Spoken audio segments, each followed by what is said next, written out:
But if Jesus was trying to tell us not to judge, he wouldn't tell us what we need to do in order to do it well.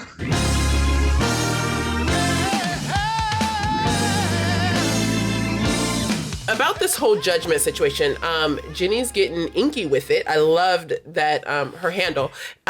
She has a question about judgment. Says, reminds me of judge not, lest you be judged. I always took that to mean expect to be judged yourself, but was always told it meant don't judge. But how can you make choices without judgment? I don't know that we can. What are your thoughts? So that's from Matthew 7:1. And when you read the rest of that passage, what you see is that it's not saying not to judge. Everyone stops reading just with that verse, but what it's saying is not to judge hypocritically. So we're supposed to be taking the log out of our eye before we try to take the speck out of someone else's eye so that we can see clearly to do so. And a lot of people miss that phrase. But if Jesus was trying to tell us not to judge, he wouldn't tell us what we need to do in order to do it well.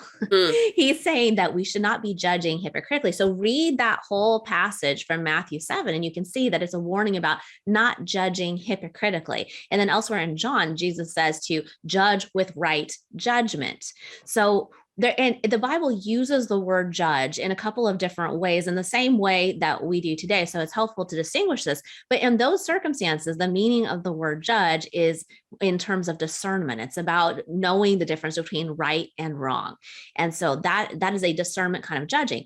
Elsewhere, it's talking about condemnation. So claiming to know someone's final status before God, for example. We are not supposed to judge in that way. So if by judging, someone is saying, well, no, we're not supposed to be the final judge, that's absolutely right. Only God is in the position to do that. We're not claiming to know someone's status of salvation, what will happen to them at the end on Judgment Day. None of that is the case, but we are called to judge when by judge we mean discern between what's right and wrong. We just have to make sure we're not doing it hypocritically and are guilty of the same things.